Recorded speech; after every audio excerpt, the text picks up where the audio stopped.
নরসিংদীর রায়পুরায় ঐতিহ্যবাহী সরকারি আদিয়াবাদ ইসলামিয়া উচ্চ বিদ্যালয় ও কলেজের ৯৭তম বার্ষিক ক্রীড়া প্রতিযোগিতা ও পুরস্কার বিতরণ অনুষ্ঠিত হয়েছে। শনিবার জমকালো এই আয়োজনে উচ্ছ্বসিত শিক্ষক শিক্ষার্থী ও অভিভাবকরা। নরসিংদী থেকে শ্যামল মিত্রের রিপোর্ট, জানাচ্ছেন ফরিদুর রহমান।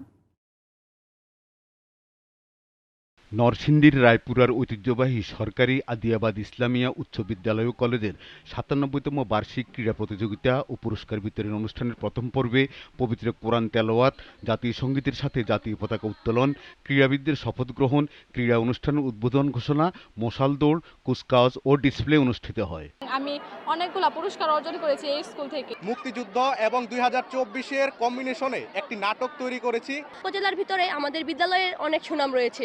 ডিসপ্লেতে বিদ্যালয়ের শিক্ষার্থীদের অংশগ্রহণে ৭১ থেকে ২৪-এর আন্দোলন নামে একটি নাটক মঞ্চস্থ হয়। ওই নাটকটি সকলকে আবেগ আপ্লুত করে তোলে।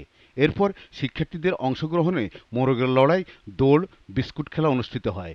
বিদ্যালয়ের প্রাক্তন শিক্ষার্থী সহ হাজারো মানুষ পুরো অনুষ্ঠান উপভোগ করেন। আজকে স্পোর্টসের দলমত নির্বিশেষে সবার উপস্থিতি দেখে আমি অত্যন্ত আনন্দিত এবং গর্বিত।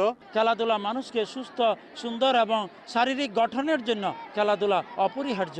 প্রায় ৪ দশক পর নিজ বিদ্যালয়ের বার্ষিক ক্রীড়া প্রতিযোগিতায় অংশগ্রহণ করতে পেরে আনন্দিত অতিথি হিসেবে আসা প্রাক্তন শিক্ষার্থী ও শিক্ষকরা। সহিষ্ণু জাতি তৈরি করতে হলে, মানুষের মতো মানুষ তৈরি করতে হলে আমাদেরকে কালচারের ভিতরে ঢুকতে হবে এবং এই কালচারাল প্রোগ্রামগুলো স্কুল থেকেই শুরু করতে হবে। খুবই ভালো লাগতেছে যে আগের দিনের মতো আমরা সেই ৪০ বছর আগে যেখানে ছিলাম সেখানে মনে হয় যে চলে আসছি।